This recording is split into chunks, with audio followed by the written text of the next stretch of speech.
और family welfare centre में ये जवानों को बुलाते हैं बाय ऑर्डर, जवानों की मेन साहबों को बुलाते हैं। जवानों की मैडम अगर नहीं आई तो उनको धमकी दे दी जाती है, आपके हस्बैंड को हम बोरी बिस्तरा गोल करवा देंगे। ये कौन सा लैंग्वेज, कौन सी भाषा है?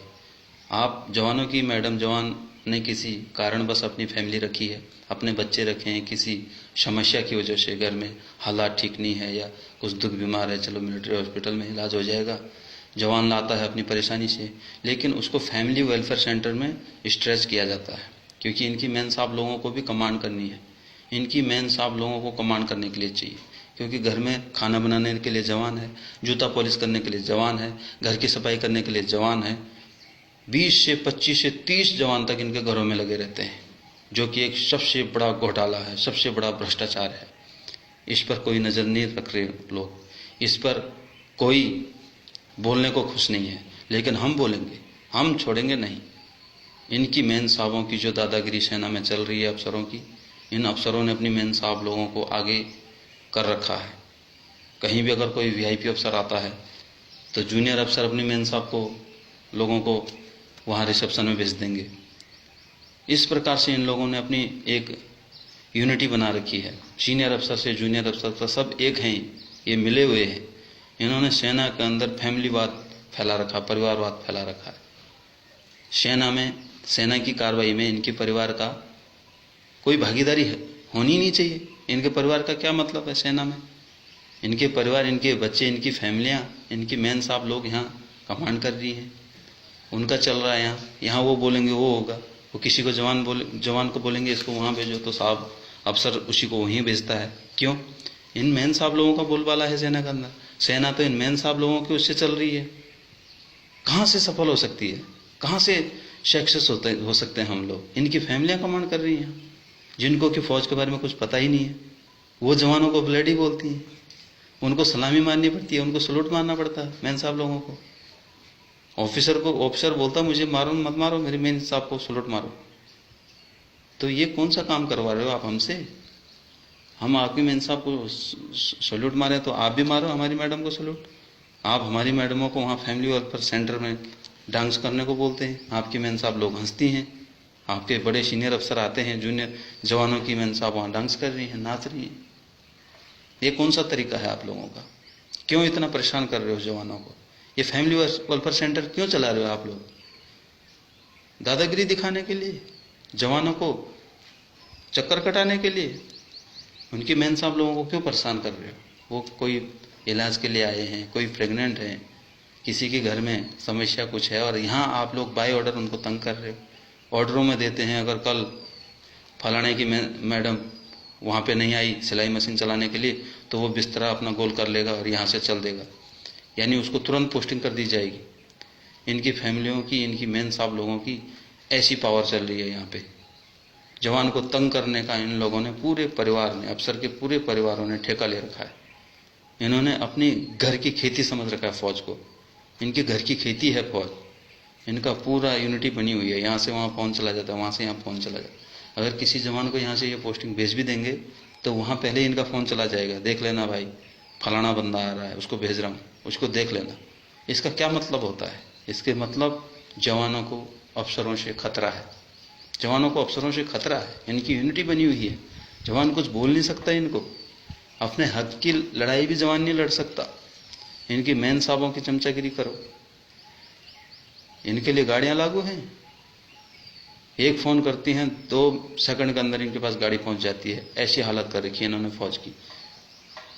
यह हालत है आज सेना की। जवान गाड़ी मांगेगा नहीं मिलेगी, जवान को गोली भी लग जाएगी ना तब भी गाड़ी नहीं मिलती। मरने दो बोला, शहीद हो जाएगा। लेकिन मेन साहब बोलेगी मेरे पेट में दर्द है तो 2 सेकंड में गाड़ी आ जाएगी। इनकी मेन साहब को प्रायोरिटी है, जवान को प्रायोरिटी नहीं है। जबकि हकीकत में भारत सरकार जवान को दे रही है, इनकी मेन साहब लोगों को नहीं। लेकिन यहाँ चल रहा सारा उल्टा, सिस्टम पूरा उल्टा चल रहा। आप क्लोथिंग में देखो, क्लोथिंग में कितना घोटाला है। हम पूरी क्लोथिंग खरीद के पहन रहे हैं, एक भी कपड़ा हमारा स्टोर का नहीं है, सरकारी नहीं है, सारा खरीद के पहन रहे हैं। तो फिर ये क्लोथिंग इशू हो क्यों रहा है? ये घोटाला नहीं है? इसकी जांच नहीं होनी चाहिए? जब हमारे पहनने में वो सामान आ ही नहीं रहा है क्लोथिंग वाला, तो क्यों इशू कर रहे हो? बेफालतू का क्यों खर्च कर रहे हो? गवर्नमेंट को क्यों नुकसान में डाल रहे हो? गवर्नमेंट का क्यों खर्चा कर रहे हो इतना, जब हमने कोई पहनना ही नहीं? हमने अगर कोई सरकारी पहन भी लिया तो अफसर उस पर उंगली उठा देता है, ये कौन सा कपड़ा है तेरा? तो क्यों हमें इशू कर रहे हो आप? जब हमने वो क्लोथिंग पहनना ही नहीं है तो इशू क्यों कर रहे हो हमें? बेवकूफ़ बनाने के लिए, गवर्नमेंट पर चूना लगाने के लिए सारे मिले हैं, सब घोटाले हो रहे हैं। क्लोथिंग पे भी घोटाला हो रहा है। जवानों का ये जो क्लोथिंग मिलता है ये बंद होना चाहिए, उसके बदले जवानों को पैसा दे दिया जाना चाहिए। खाने पे घोटाला है, वहाँ से राशन आउट हो रहा है। जवानों को आप राशन का, क्लोथिंग का पैसा दे दो, जवान अपना खा लेगा। सिविल बंदों को भी रोजगार मिलेगा, कहीं कैंटीनें खुलेंगी, और हम अपना, जहाँ हमें 200 रुपये मिलेंगे खाने का, हमारा खाना 100 रुपये में हो जाता है। बाकी का खाना ये आउट कर देते हैं, बेच देते हैं, पैसे ले लेते हैं, पैसे खा जाते हैं, सारे घोटाले में लिप्त हैं।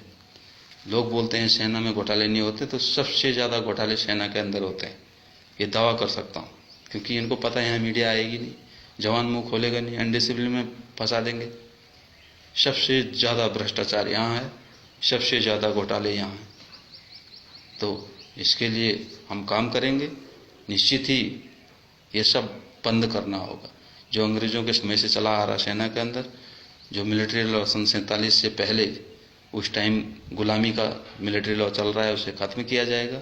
और जवानों से जो गुलामी कराई जा रही है, जो अफसर कर रहे हैं, जवानों का अत्याचार कर रहे हैं, जवानों का शोषण कर रहे हैं, अपने सारे निजी काम जवानों से करवा रहे हैं।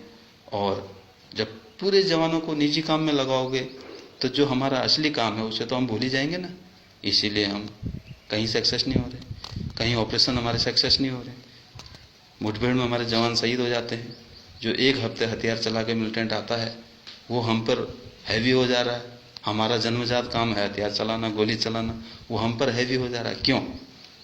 इसका कारण यही है, सेना में प्रोजेक्ट ज़्यादा हो गए, स्कूल ज़्यादा हो गई, कैंटीनें ज़्यादा हो गई, बंगलों में सेना के जवान भरे हुए हैं, इनके रिश्तेदारों में सेना के जवान घूम रहे हैं। इस वजह से जवानों का जो हकीकत काम है वो उन्हें नहीं दिया जा रहा है। इस वजह से वो उस काम को भूल के और वहाँ जब जाते हैं तो धोखा खा जाते हैं। तो ये सब चीज़ें, सेना का निजीकरण बंद होना चाहिए। सेना का जो ये अपना फैमिलीकरण कर रखा है इन्होंने सेना का, ये बंद होना चाहिए। सेना के जवानों से सिर्फ सेना का काम कराया जाना चाहिए। ऐसा मिलिट्री लॉ बनना चाहिए, संशोधन होना चाहिए मिलिट्री लॉ में। और निश्चित ही भारतीय संस्कृति अपना स्थान लेगी और ये काम जल्दी से जल्दी होगा, हम सब लोग, आप लोगों के सहयोग से। जय हिंद, जय भारत।